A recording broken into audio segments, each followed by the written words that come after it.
새로운 한반도 시대를 열기 위해 다음과 같은 정책을 추진하겠습니다. 대한민국의 주권과 안보를 확실히 지키겠습니다. 제2의 천안함, 연평도 사태는 결코 용납하지 않겠습니다. 우리 장병들이 목숨을 바쳐 지켜온 북방 한계선에 대한 어떠한 도발도 용납하지 않을 것입니다. 외교, 안보, 통일 정책을 총괄 조정하는 컨트롤 타워를 구축하고 이를 통해서 정책의 혼선을 방지하고 위기 관리에 한치의 소홀함이 없도록 하겠습니다. 한반도 신뢰 프로세스를 통해 남북 관계를 정상화하겠습니다. 신뢰를 쌓기 위해서는 다양한 대화 채널이 열려 있어야 합니다. 남북관계 발전을 위해서라면 북한의 지도자와도 만나겠습니다. 인도적 문제는 정치적 상황과 구분해서 지속적으로 해결할 것입니다. 북한 주민들의 인간다운 삶을 위한 대북 정책을 투명하게 추진하고 유엔의 새천년 개발계획 핵심 사업인 영유아 등 취약계층을 우선적으로 지원하며 이산가족 상봉 정례화 및 전면적 생사 확인을 추진함은 물론이고 고령 이산가족을 위한 영상 메시지 제작 작업을 완료하겠습니다. 국군 포로, 납북자들도 하루속히 가족의 품에 안겨야 합니다. 남북한 간 호혜적 경제 협력 및 사회문화 교류를 업그레이드 해야 합니다. 북한 주민의 삶의 질 개선을 위해 보건, 의료 협력, 농업, 조림, 기후변화 등 녹색 경제 협력을 체계화하고 개성공단의 국제화와 지하자원의 공동 개발을 추진하겠습니다. 남북한 경제 협력 및 사회문화 교류의 지속적 발전과 제도화를 위해 서울과 평양에 남북교류 협력사무소를 설치하겠습니다. 이렇게 신뢰가 쌓이고 비핵화가 진전되면 한반도 경제 공동체 건설을 위한 비전 코리아 프로젝트를 가동하겠습니다. 북한의 경제 자생력을 높이기 위해서 전력, 교통, 통신 등 인프라 확충과 주요 국제금융기구 가입 및 국제 투자 유치를 지원할 것입니다. 또 낮은 선봉 등 북한의 경제 특구에 대한 진출도 모색하겠습니다.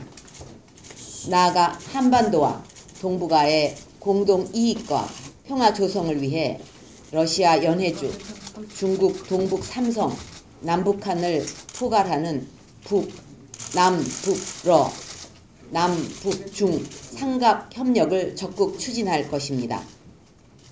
관련 국제기구와의 협력도 도모하겠습니다. 이와 같은 한반도 프로세스를 통해 지속 가능한 평화를 만들 것이고 이것은 통일의 초석이 될 것입니다. 동북아의 평화와 안정에 이해를 공유하는 모든 이해관계국들과 함께 신뢰 구축과 협력 안보, 경제, 사회 협력, 인간 안보를 추구할 것입니다. 이것은 유럽의 헬싱키 프로세스에 해당하는 서울 프로세스의 출발점이 될 것입니다. 핵 안전과 기후변화, 자연재해 등 공통의 이해관계가 걸려있는 문제에 대해 동북아 및 아시아 국가들과 함께 대응하겠습니다.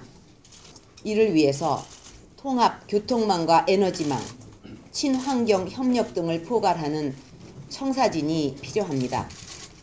동북아와 유라시아 통합 교통망 추진을 위해서 시베리아 횡단철도 및 중국 횡단철도와 한반도 종단철도를 연결해서 복합 물류 네트워크를 구축해야 합니다. 이것을 통해서 남북한 간에 그리고 주변국 간에 경제 협력이 심화된다면 동아시아의 지역경제 통합을 앞당길 수 있고 궁극적으로는 지역의 발전과 평화에 크게 기여하게 될 것이기 때문입니다.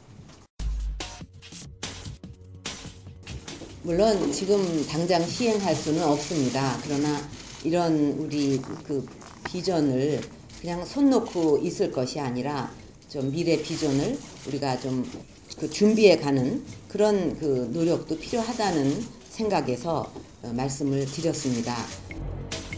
이제 천안함 폭침이라든가 또 연평도 포격 같은 이런 그 안보적 위기 상황에서 국정원이라든가 또 뭐 외교통상부, 국방부, 또 그 저기 어디죠? 통일부 이런 부처 간에 그 입장 차이가 그때 노출이 되지 않았습니까? 그래서 이런 안보 정책을 추진하는 데 있어서는 이거는 우리 생존이 걸린 일인데 부처 간에 이 혼선이 있어서는 절대로 안 된다고 생각을 합니다. 그래서 일관되게 효율성 있게 이런 위기 관리를 하기 위해서는 이런 컨트롤 타워가 필요하다.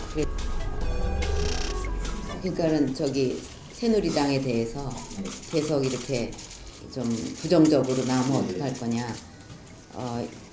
우리는 이 대북 정책을 추진함에 있어서 분명한 우리의 그 원칙이 있습니다. 이번에 좀 제가 그 이 정책 발표에서도 얘기했지만 그런 것을 전부 그 포기를 하고 북한이 원하는 대로 다 하자.